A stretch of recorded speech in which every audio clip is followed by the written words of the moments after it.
Hello, beloved. I am so glad you're here. Hello, beloved. I'm so glad you're here. I am filming today in my little home studio space. I'm actually in my yoga studio, if you want to know. And I just want you to know you are not alone. You are beloved. You are beloved to me, even if we haven't met yet. And I want you to know that in this work we are doing to meet this harrowing moment in human life, in history, in this sweet thing we share together, this life we share, this heartbreaking life we share. You are not alone, and you are loved.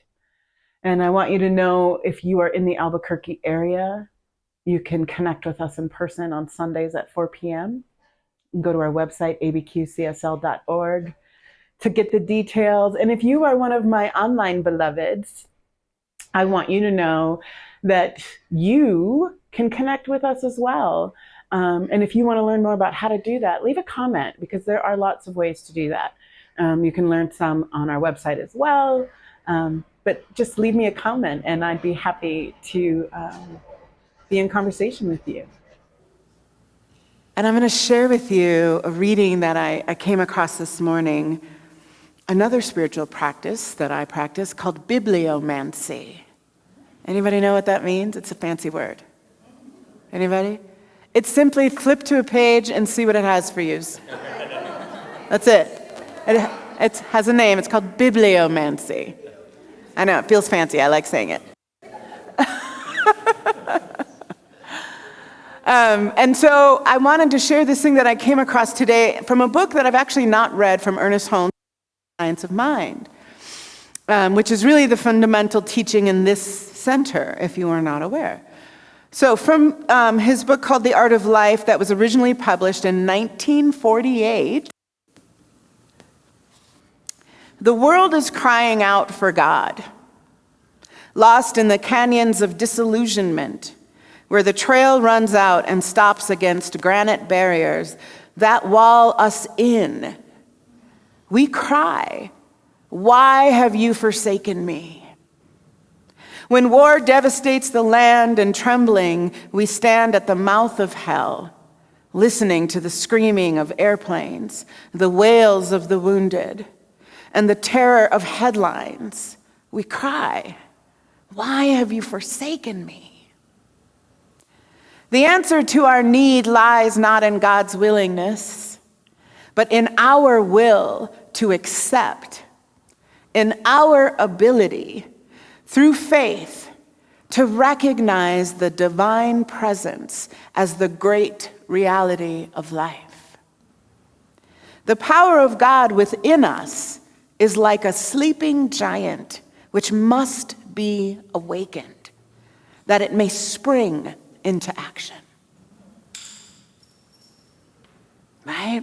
I'm going to read that last line again. I'm going to invite you to close your eyes and take it in. Know yourself as this giant. The power of God within us is like a sleeping giant which must be awakened that it may spring into action. The presence of God within you is like a sleeping giant that must be awakened so that it can spring into action. I just had to giggle at Ernest this morning when I flipped to that page. I was like, "Oh, you are my homie. You are." That's what I mean when I wrote today's title, Unleashing Your Divine Power. That is 100% what that means. We have such a misunderstanding of what power is. We misunderstand power in about 1 million ways. We misuse it. We think power means to dominate. Real power, actual power, which as the physics define it, is the use of energy. Particularly the expert use of energy, applied energy. That's what power is. Most of us feel like we don't have any. Anybody have that experience? Feel powerless? Feel like I don't matter? Feel like there's nothing I can do, that I can't, I'm not enough, my one little life, myself, this body. This power is available to you in every moment. If you have breath in your body, you have power. Because you are energetically alive. The energy that is beating your heart and breathing your lungs is power. It is up to you. It is up to you to begin to make use of your power.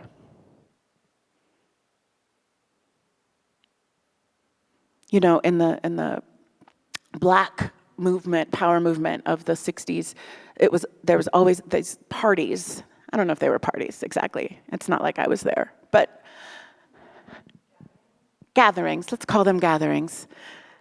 Consciousness raising, right? Do you remember that word? Those of you who were around in the 60s, it was a thing to be raising your consciousness.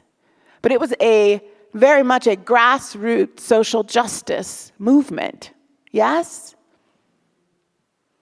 And I think we forgot about the consciousness part. Raising our consciousness, which means to make conscious use of the power that each one of us inherently has. Unleashing the divine power might look like psychic ability. It might look like spiritual gifts, let's say. But really what it looks like is to simply live in your life awake and connected. As Clarissa was sharing their story in Hawaii, where they were able to literally change their experience of time by simply practicing presence. That sounds so wild, right? It sounds like, I can bend time? Yes, my friend, you can bend time. That's how powerful you are.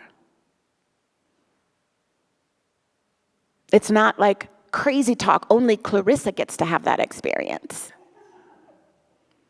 Right? Only the great saints and prophets know how to wield spiritual power. We see that somehow as outside of us. And I am here to say to you, Ernest said to you in 1948, there is a sleeping giant in you, waiting for you to wake up to,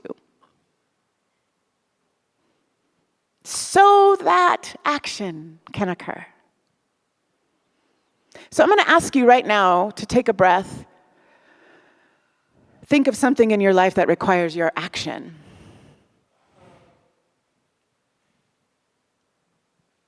That maybe feels hard. Maybe you feel resistance or pouty about it. I probably have 5 of those. Pick one. And I invite you online to do the same.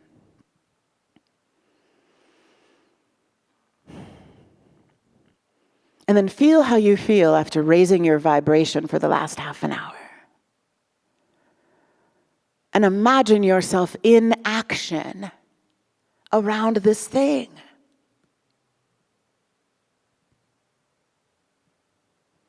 Can you see it? Can you imagine it? Can you see yourself taking the step, saying the thing, making the call, doing whatever it is that needs to be done. This is where your power lies.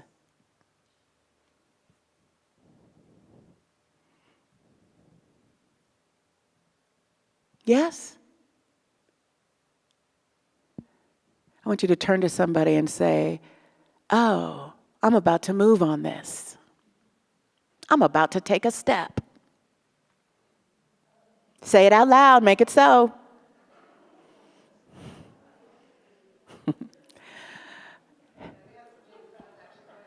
We have dance moves that go with this. I'm for it. I am for it.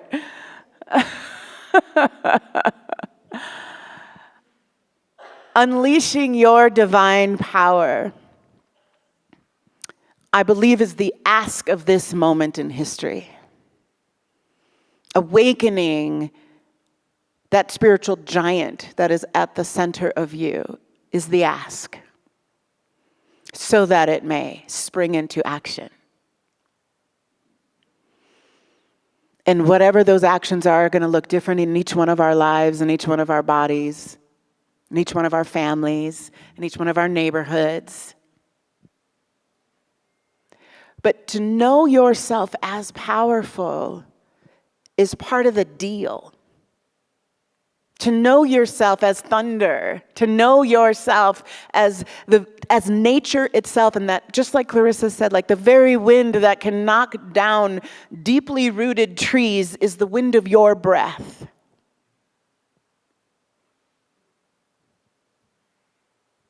And anything that is in your life right now, any relationship, any person, any workplace, any whatever, legislation that has you feeling smaller than you really are, is yours to rage about, is yours to lift your voice about. You've been given these voices for a reason. You've been given bodies that move for a reason. Yes, I want you to sit still and meditate and learn how to be quiet and go within. I want you to do it every day. And really, at this moment in history, probably more than once a day. And I want you to learn how to use your voice. And I want you to become absolute expert in your divine power. Yes, one of our young wise ones has just said to me, like a balance, 100% yes to that, young wise one. You know, often in spiritual teachings, and it doesn't matter what faith tradition it is or what culture it comes from, almost all spiritual teachings end at some place, some path, some practice that requires you to hold paradox. That's kind of the deal. And when we talk about spiritual maturity or spiritual growth or growing awareness and consciousness, the measure of that is your capacity to hold paradox. Like, this effing sucks. And I know that I am love. And I can be that love in the midst of this sucky suckerson.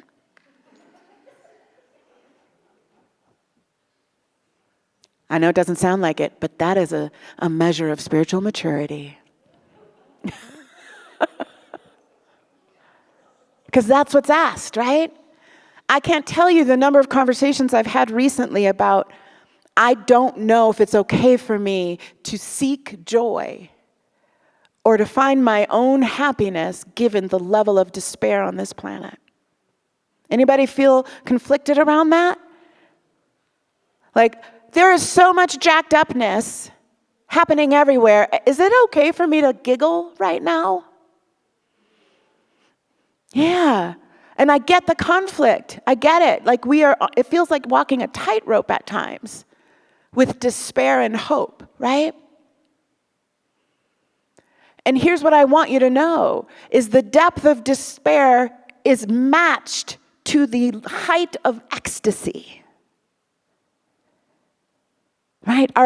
However dark it gets means it gets to get that much brighter. Right? There is a reason the yin and the yang, the light and the dark, right? The cross that reaches up and down, as above, so below. Every teaching has some version of this thing, this balance that we are all trying to hold, that we are made up of. What Clarissa was speaking to us about, it is not all rainbows and unicorns. And it is rainbows and unicorns. It is both and. And these days, often in the same moment. Right? I mean, I had this experience this morning, and I was, I'm having to hand water my garden right now because my pump went out on my watering system. And so it takes a long time. And the last few mornings I've walked out and I'm like, am I really going to water all the things? Am I going to let some things die? Like, this is the conversation I'm having, right? Like, but do we need more green beans? Are we going to let the green beans just fry on up in this heat? Because that's another 5 gallons of hauling water.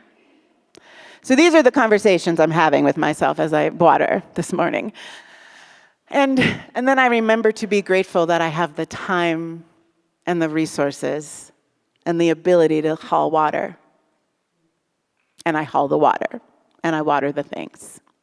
And I tell them thank you as I go. And I literally said to the tomatoes as I finished, I was like, this is what I got today, y'all. You're going to be all right. I'll be back tomorrow. And then I went in and I cut up apples for applesauce from Mary and Dean's tree. And as I was finishing that and starting them in the crock pot so they could be ready to can for applesauce when I get home tonight, I took a deep breath, maybe the deepest breath I've taken in some days. And I was like, oh, there it is. There's the exhale I've been needing. It took some days to get to it. But it reminded me that there is an actual visceral experience of alignment, of being so centered in your whole self that you can breathe a little deeper. You can find the floor of yourself, yes? Do you know what I'm talking about? When you are wrapped up in anxiety and worry and fear, you can't find the ground. That's part of why it feels so icky. It's like just trying to find the ground underneath you and you can't quite find it. And so becoming an expert in your own energy, really being able to feel like, I am not grounded. I'm going to water the things, and I'm going to talk to the plants, and I'm going to cut some apples. And I am going to do the things that are needed from me one step at a time. And because I do that mindfully, I find the ground again every time. And begin to have a greater faith that the ground was never gone. It just felt like it. Yeah? And it feels like the ground is gone a lot these days. And we cry out, right? We cry out like Ernest says, like, what in the actual hell? This cannot be. That's one of my favorite cry outs. This cannot be. But even when it feels utter despair, even when it feels like I cannot see the way through, I don't know how to show up for the thing that I need to take action on right now, even when it feels impossible, our faith reminds us the ground was never missing. The possibility has always been there. I become responsible to awakening to it. And finding what are the things. For me, I got to get outside. I got to get my hands in dirt. I got to be with nature. I got to do it. Like, if I don't do that, I'm no good to anybody. I have to get quiet and still. I have to get away from all the humans multiple times throughout the day. Right? I know what it takes for me to find the ground again. It's not that I don't ever lose touch with the ground. It's not that that is not part of my experience. It's about my expertise in myself to be able to find my way back. Yeah? It doesn't seem super sexy, right? I'm not going to teach you how to become psychic.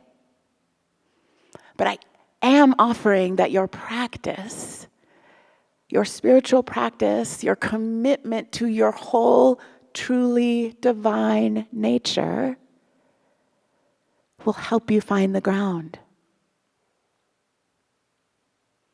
And when you do that on a regular basis, you bend time every now and again. Yeah? Your intuition takes you to some wonderfully magical places. You know yourself as thunder. You know yourself as wind. But mostly, you just remember how to breathe.